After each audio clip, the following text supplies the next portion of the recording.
तो कहते हैं कि दोस्तों ये स्थानीय स्वशासन है, इसकी जो शुरुआत मानी जाती है वो शुरुआत तो मानी जाती है, लेकिन किसके समय से मानी जाती है? तो लॉर्ड रिपन के समय से मानी जाती है। और लॉर्ड रिपन का ये समय बताते हैं, ये 1882 बताते हैं।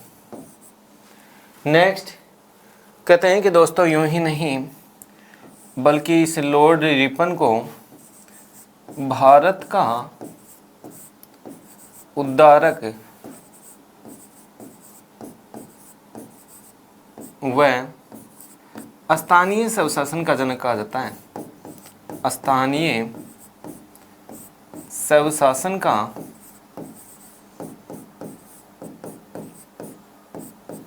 जनक कहा जाता है। जनक कहा जाता है। नेक्स्ट कहते हैं कि दोस्तों यूं ही नहीं बल्कि यूं कहा जाता है कि आधुनिक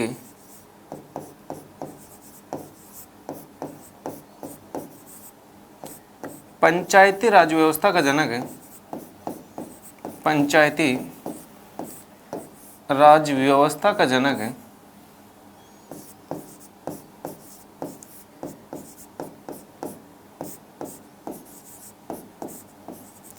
किसको माना जाता है? तो कहते हैं कि भैया राजीव गांधी को माना जाता है। राजीव गांधी को। नेक्स्ट कहते हैं कि दोस्तों यूं ही नहीं आधुनिक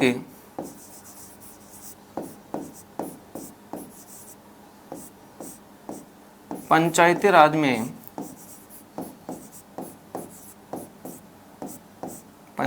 राज में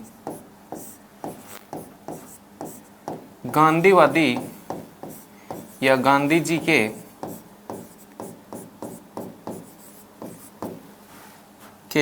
विचारों का भी उल्लेख देखने को मिलता है।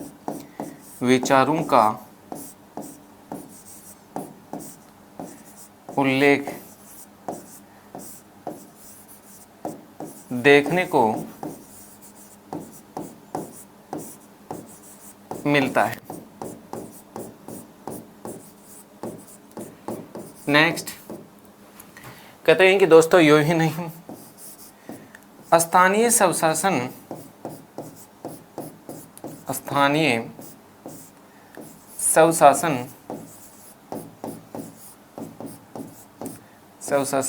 राज्य सूची का विषय है। राज्य सूची का विषय है।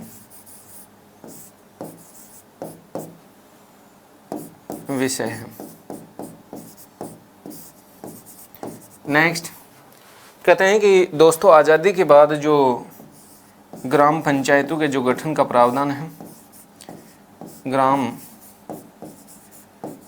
पंचायतों के गठन का प्रावधान,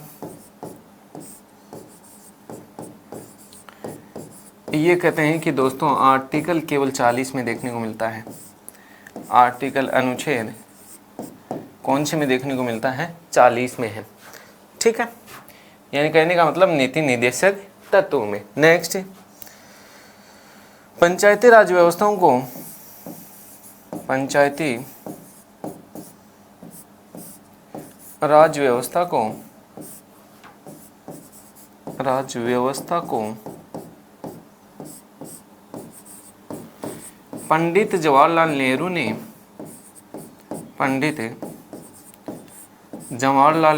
ने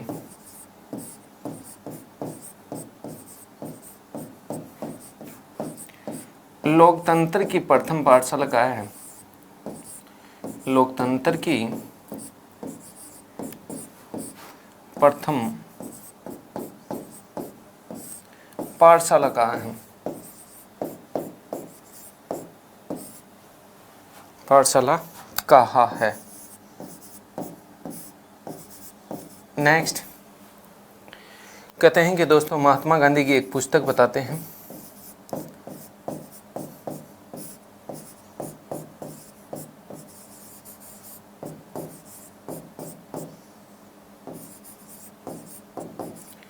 जिसका नाम तो बताते हैं, लेकिन नाम क्या बताते हैं, तो माई पिक्चर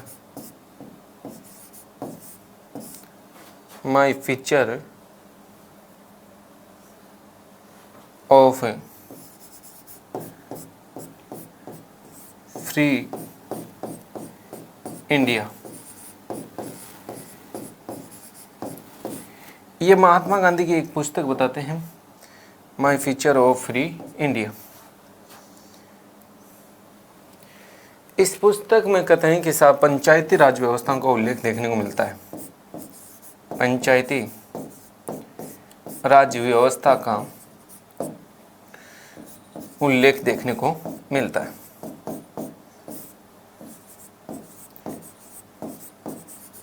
या उल्लेख किया गया, क्योंकि महात्मा गांधी का जो सपना था वो ग्राम स्वराज्य था, तो उसके बारे में इन्होंने my picture of free India नामक पुस्तक लिखी थी। एक बार देख लेते हैं इसके बारे में और उसके बाद में आगे बढ़ते हैं दोस्तों। देखो क्या कहा है, तो सबसे पहले मैंने ये कहा कि साहब ये स्थानीय स्वशासन है, इसकी जो शुरुआत मानी जाती है वो किसके समय से मानी जाती है, तो लॉर्ड रिपन के समय से मानी जाती है। और इसकी जो टाइमिंग बताते हैं वो 1882 में, यानी स्थानीय स्वशासन का जो प्रस्ताव लाया गया था वो इसी के समय लाया गया था। और इन्होंने ही कहते हैं कि लाया था, और इन्होंने क्या किया था, पारित किया था। लॉर्ड रिपन को भारत का उद्धारक व स्थानीय स्वशासन का क्या कहा जाता है, जनक कहा जाता है। क्या कहा जाता है दोस्तों, जनक। नेक्स्ट, स्थानीय स्वशासन है, ये कौन सी सूची का विषय है, तो यह है राज्य सूची का विषय है। उसके बाद में नेक्स्ट है आधुनिक पंचायती राज व्यवस्था का जो जनक माना जाता है वो किसको माना जाता है, राजीव गांधी को माना जाता है। उसके बाद में आधुनिक पंचायती राज व्यवस्था में किसके विचारों का, तो गांधी जी के विचारों का या गांधीवादी सिद्धांतों का या गांधीवादी विचारों का उल्लेख देखने को मिलता है। उसके बाद में ग्राम पंचायतों के जो गठन का जो प्रावधान है वो केवल आर्टिकल कौन से में देखने को मिलता है, तो आर्टिकल 40 में देखने को मिलता है। नेक्स्ट कहते हैं कि पंचायती राज व्यवस्था, आज़ादी के बाद की बात कर रहा हूँ, पंचायती राज व्यवस्था है, पंचायती राज व्यवस्था को पंडित जवाहरलाल नेहरू ने क्या कहा है, तो लोकतंत्र की प्रथम पाठशाला कहा है। जबकि महात्मा गांधी की पुस्तक कौन सी बताते हैं, तो my picture of free India, इसमें कहते हैं कि पंचायती राज व्यवस्था का उल्लेख देखने को मिलता है। उसके बाद में नेक्स्ट कहते हैं कि दोस्तों यूं ही नहीं, स्थानीय स्वशासन, स्थानीय स्वशासन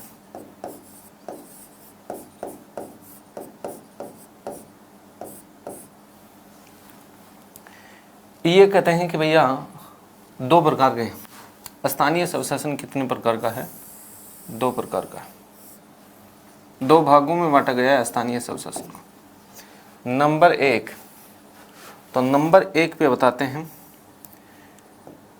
ग्रामीण स्वशासन, और नंबर दो पे तो कहते हैं कि भैया शहरी स्वशासन, शहरी स्वशासन।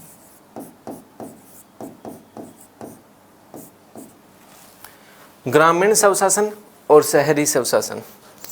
उसके बाद में नेक्स्ट कहते हैं कि भैया इसको बोलते तो हैं लेकिन बोलते क्या है, तो पंचायती राज व्यवस्था। यानी ग्रामीण स्वशासन में किसका उल्लेख देखने को मिलता है, पंचायती राज व्यवस्था का। और ये शहरी स्वशासन है, इसमें कहते हैं कि भैया किसका उल्लेख देखने को मिलता है, तो नगर पालिकाओं का, नगर पालिकाएं, नगर पालिकाएं। अब मैं बात करूं दोस्तों, ये जो पंचायती राज व्यवस्था है इसका जो प्रावधान देखने को मिलता है वो कहते हैं कि साहब अनुसूची कोई पूछे तो अनुसूची 11 आती है। कौन सी आती है, अनुसूची 11। और इन नगर पालिकाओं का जो उल्लेख है वो अनुसूची कौन सी में देखने को मिलता है? तो अनुसूची कहते हैं कि भैया 12 आती है। कौन सी आती है दोस्तों? 12। नेक्स्ट कहते हैं कि दोस्तों यूं ही नहीं, मैं बात करूं इनके आर्टिकलों के बारे में, तो कहते हैं कि इसका जो प्रावधान है पंचायती राज व्यवस्था का, वो आर्टिकल 243 से ए से लेके भैया 243 ओ तक है। जबकि नगर पालिकाओं का जो प्रावधान है वो आर्टिकल 243 पी से लेके 243 जेड तक है और 243 जेड ए से लेके 243 जेड जी तक है। उसके बाद में नेक्स्ट कहते हैं कि दोस्तों यूं ही नहीं बल्कि इनमें विषय कितने हैं। कार्य करने के लिए पंचायती राज व्यवस्थाओं को कितने विषय सौंपे गए? तो इनको विषय सौंपे गए हैं 29 और इनको विषय सौंपे गए हैं भैया 18। कितने सौंपे गए हैं? 18। उसके बाद में नेक्स्ट कहते हैं कि दोस्तों यूं ही नहीं बल्कि यूं कहा गया है कि साहब पंचायती राज व्यवस्था के 3 स्तर हैं। कितने स्तर हैं? 3 स्तर हैं। जबकि कहते हैं कि दोस्तों ये नगर पालिकाएं हैं, यानी कहने का मतलब ये शहरी स्वशासन है, इसके भी कितने स्तर होते हैं? 3 स्तर होते हैं। वो देखो, सबसे पहले आता है ग्राम पंचायत, उसके बाद में आता है दोस्तों पंचायत, पंचायत समिति, पंचायत समिति, और उसके बाद में नेक्स्ट आता है दोस्तों जिला परिषद, जिला परिषद। यहाँ आता है नगर पालिका,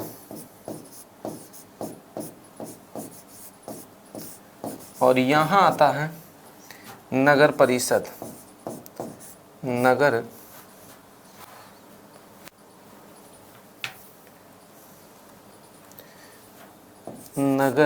परिषद,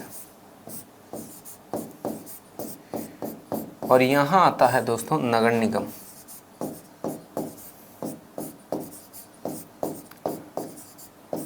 देखो दोस्तों, जो ग्राम पंचायत है वो कितनी है? तो ग्राम पंचायत तो बताते हैं लेकिन 11,152 बताते हैं। जबकि पंचायत समिति कितनी बताते हैं? तो 346 बताते हैं दोस्तों। जबकि जिला परिषद कितनी है? तो जिला परिषद तो बताते हैं लेकिन 33 बताते हैं। कितने बताते हैं? 33। नगर पालिकाएं कितनी हैं? तो 152 बताते हैं। और नगर परिषद कितनी है? तो 34 बताते हैं। जबकि नगर निगम कितने बताते हैं? तो 10 बताते हैं। ये यहाँ तक बातें समझ में आई होगी। स्थानीय स्वशासन, इसको 2 भागों में बांटा गया है, ग्रामीण स्वशासन और शहरी स्वशासन। ग्रामीण स्वशासन में पंचायती राज व्यवस्था का उल्लेख देखने को मिलता है, जबकि शहरी स्वशासन में नगर पालिकाओं का उल्लेख देखने को मिलता है। ये अनुसूची 11 है, वो अनुसूची कौन सी है? 12 है। पंचायती राज व्यवस्थाओं का जो उल्लेख है वो आर्टिकल 243 से लेके कहते हैं कि 243 ए से 243 ओ तक, जबकि नगर पालिकाओं का जो उल्लेख है वो आर्टिकल 243 पी से लेके 243 जेड तक, 243 जेड ए से लेके 243 जेड जी तक। उसके बाद में नेक्स्ट पंचायती राज व्यवस्थाओं को कार्य करने के लिए 29 विषय, जबकि कहते हैं कि साहब जो नगर पालिकाओं को कार्य करने के लिए कितने मध्य या मध्य और विषय एक ही बात है, 18 विषय सौंपे गए हैं। इनको कहते हैं कि साहब 3 भागों में बांटा गया है और उनको भी 3 भागों में बांटा गया है। एक ग्राम पंचायत होता है, एक पंचायत समिति होता है और एक जिला परिषद होता है। ग्राम पंचायत कितनी है? तो 11,152 बताते हैं। पंचायत समिति कितनी है? तो 346 है। और जिला परिषद कितनी है? तो 33 है। जबकि कहते हैं कि नगर पालिकाएं राजस्थान में 152 है, नगर परिषद 34 है और नगर निगम कितनी है? 10 है। तो यहाँ तक बातें आपको समझ में आई होगी। उसके बाद में नेक्स्ट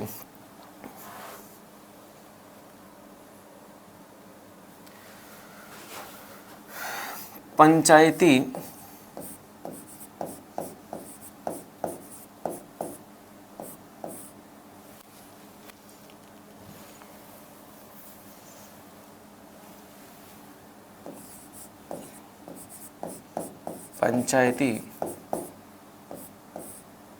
राज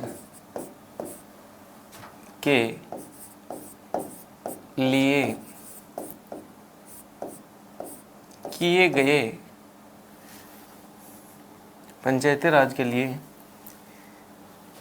किए गए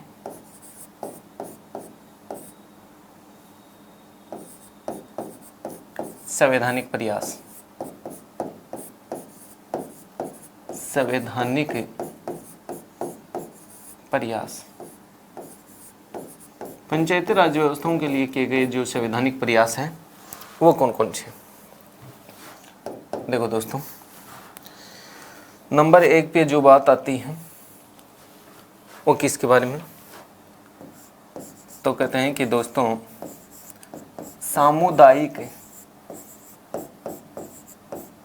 विकास कार्यक्रम, विकास कार्यक्रम, सामुदायिक विकास कार्यक्रम, ये योजना थी। इस योजना की जो शुरुआत मानी जाती है दोस्तों, वो कब से मानी जाती है? तो 2 अक्टूबर 1952 से मानी जाती है। 2 अक्टूबर 1952। उद्घाटनकर्ता बताते हैं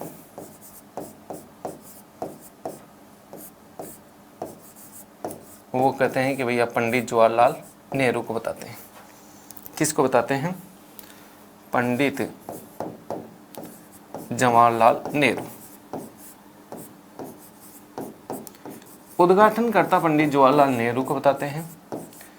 नेक्स्ट कहते हैं कि दोस्तों इस योजना की असफलता के कारण, ये योजना क्या रही? असफल रही।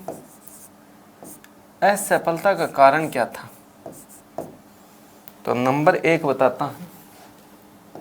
बताया जाता है कि उस समय शिक्षा का अभाव था।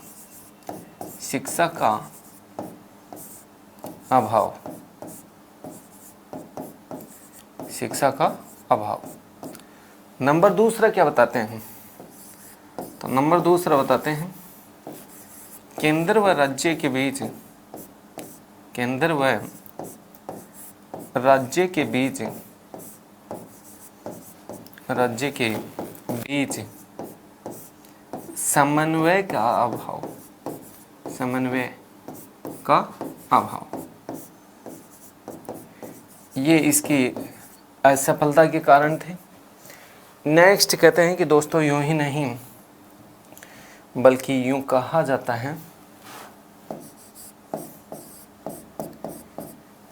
कि साहब राजस्थान में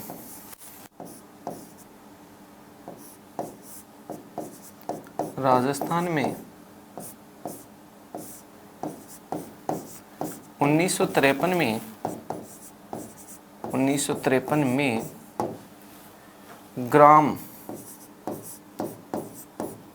सभा, ग्राम पंचायत,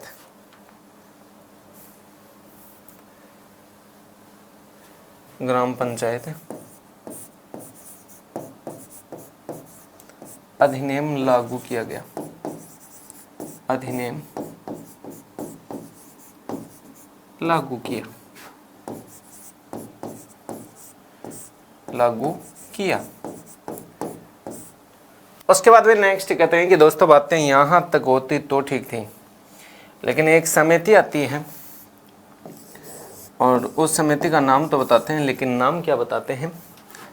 तो बलवंत राय मेहता समिति, बलवंत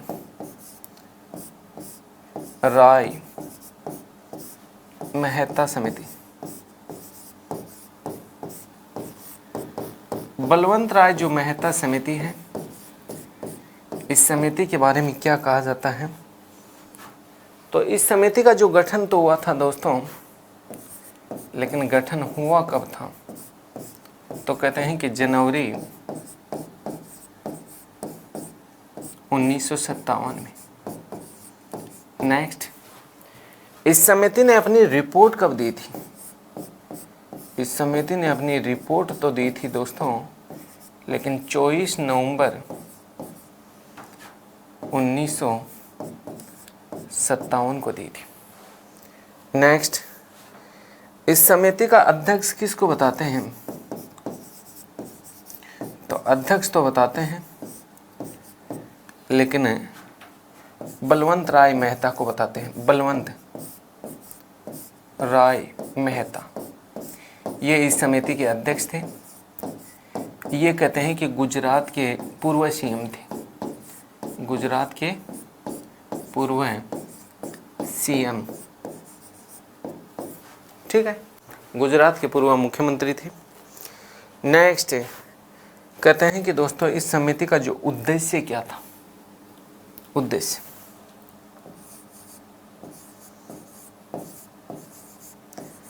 इस समिति का उद्देश्य क्या बताते हैं? तो नंबर 1, उद्देश्य बताते तो हैं, लेकिन क्या बताते हैं? तो इस समिति ने कहा था कि साहब, पहला कारण तो इस समिति का गठन इसलिए किया गया था, सामुदायिक विकास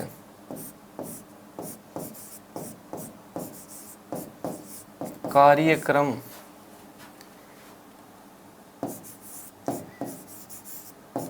की असफलता की जांच करना। असफलता की जांच करना कि साहब ये पहले जो सामुदायिक विकास से जो योजना चलाई गई थी, इसकी असफलता का कारण क्या था? तो इसकी जांच करने के लिए ये बलवंत राय मेहता समिति का गठन किया गया था। दूसरा कारण क्या बताते हैं? पंचायती राज संस्थाओं में, पंचायती राज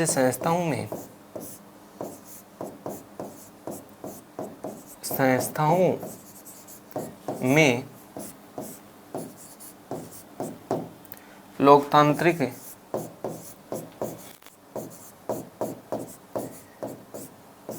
विकेंद्रीकरण को बढ़ावा देना। विकेंद्रीकरण को बढ़ावा देना।